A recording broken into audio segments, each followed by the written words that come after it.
Hey there, my wedding planning friends, and welcome back to my channel.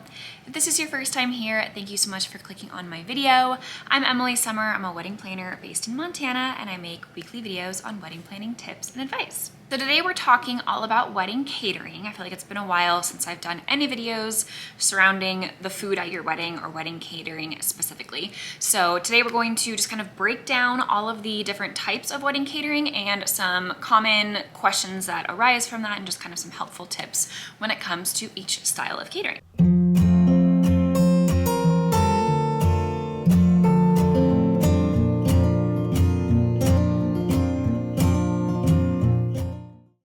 So first, let's talk about the different types of catering, which if you are unfamiliar with wedding planning, if you haven't been to a lot of weddings, you might not have any idea that there are even multiple types of wedding catering. So let's get into that first. So when it comes to choosing your caterer, not only are you choosing the type of food that you want to have, there are also several different styles of catering. And this refers to the way in which your food is prepared and served. So the most common types of catering styles are plated, buffet, family style, cocktail style, and food stations. Let's talk into more depth on each one. So very common style is plated. Now, plated meal is basically just as it sounds.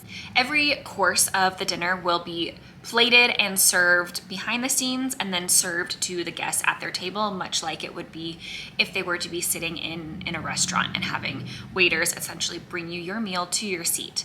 There is no moving and getting up and standing in any lines. There are typically various courses that are included in this. You can also just have this as one course and have your salad, your protein, your sides, everything just on one dish, and it's just one plate that is brought to each individual guest. However, most commonly this is multiple courses. So you'll have a salad that will be served to their guests first, maybe a soup after that, the main course, and then sometimes you can even have your dessert plated and served as well while the guests are seated. So plated meal is each course is served directly to the guest sitting down at their table. Family style then is where it's served kind of like you would at your own family table. So again, guests are not getting up and getting in line anywhere, they're staying seated. And servers will bring dishes that will then be passed around the table. So it's passed around just each individual table. Typically this is a table of 6 to 8 guests and not a huge amount of guests, not like long farm style tables are all passing around this one serving dish. Similarly to a plated meal, there's usually multiple courses and multiple serving dishes for each of these. So you'll have like one big salad bowl that will be passed around and guests portion themselves and serve themselves on their dinner plate.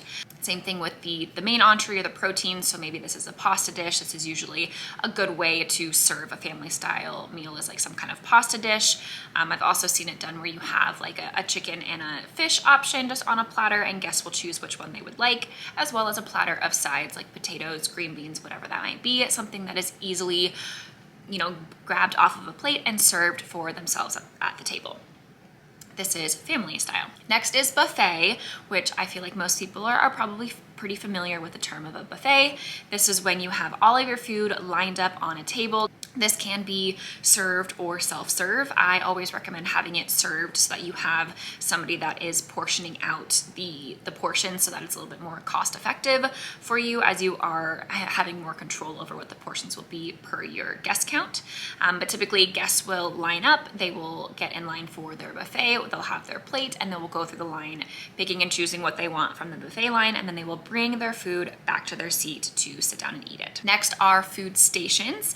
This is not quite as common. However, I have had several couples do this as a way to be a little bit more interactive, kind of a fun way to incorporate more of the couple's personal style into their wedding a little bit more and have some more personality. But typically food stations are where you have different types of cuisine. This can either be self-served or served as well, set up in different areas around your dinner space so that guests can choose what type of food they want. So maybe you have like a taco bar at one and like a big potato bar at another and a sushi station somewhere else, so that guests are able to choose from varying styles of food or types of food and cuisine and choose what they would prefer.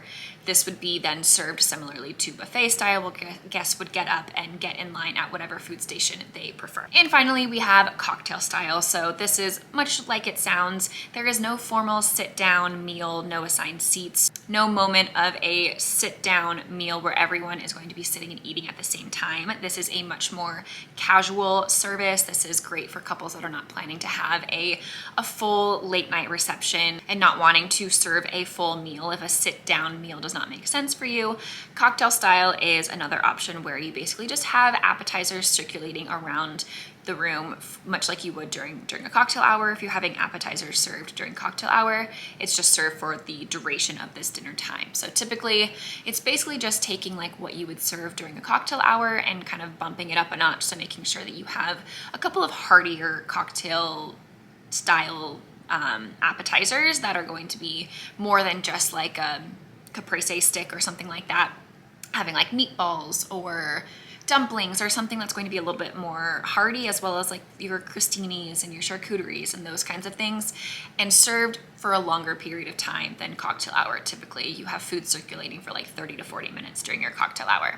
This would likely be over the span of like an hour and a half to 2 hours of appetizers being passed around so that guests are getting some snacks but not having a formal sit-down meal. When it comes to having a cocktail style meal, make sure that you are informing your guests of this beforehand. I think most people will go into attending a wedding with the idea that they will be fed a full meal. So if your wedding is taking place around any big meal time, just make sure you are putting on your invitation or on your wedding website, wherever it makes sense, that there will be a cocktail style reception to follow, so that guests know that there isn't a full meal being served, so that if they need to eat beforehand so that they won't be super hungry, they are able to do so. So that's just kind of a breakdown of each popular style of catering that you can choose from. Now, here are some helpful tips when it comes to each type. So let's talk about cost for a second. When it comes to catering as a whole, there's a lot of factors that go into what the overall cost will be. So it's really hard to give you like a specific number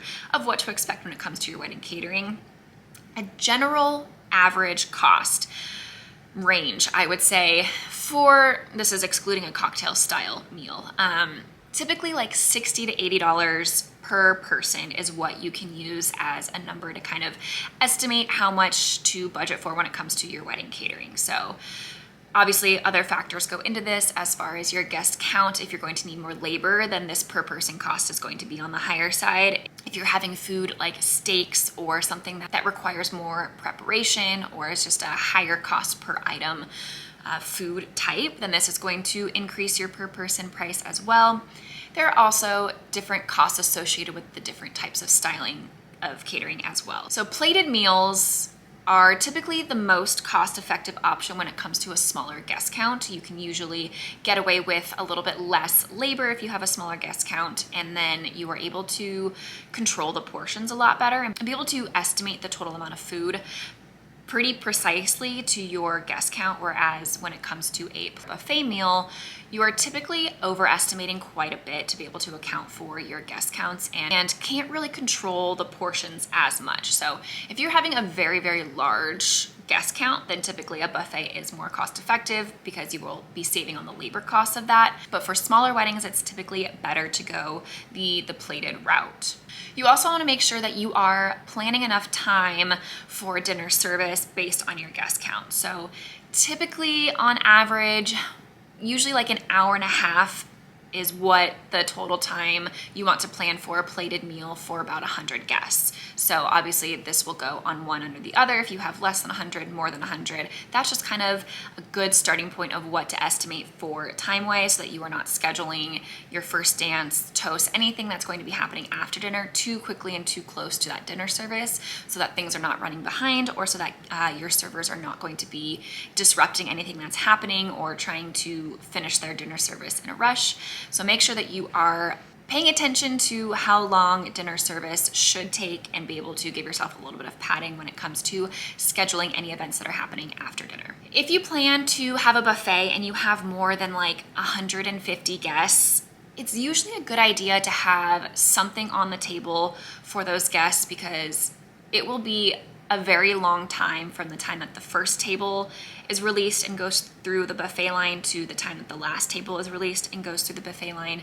And that last group of people, they're going to be sitting there and waiting for a long time, watching everybody else eat. So if you're able to have like a plated salad for everybody right in the beginning, that at least gives those guests that are going to be the very last in line for the buffet something to eat, something to munch on, something to occupy their time while they are waiting for their turn to go through the buffet line.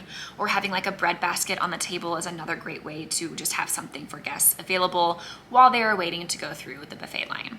A special note for family style catering specifically, if you do choose to have a family style catering, make sure that your table decor is pretty minimal. You need to account for having serving platters on the tables and places for them to sit. So typically having some kind of garland is not a good idea when it comes to having a family style on your table. Usually like bud vases, small candles, things that don't take a lot of space on the surface area of the table are best when you are planning to have a family style dinner. If you do plan to have a plated meal, this will require a seating chart. So if you're on the fence on if you want to have assigned individual seats or just assigned tables, if you are having a plated meal, you really need to have an assigned seating chart with individually assigned seats so that caterers know which meal to give to which person at each spot. So not only do they need to have an assigned seat, but you likely will need to have a way to indicate what their meal will be at their seat. So make sure that if you are having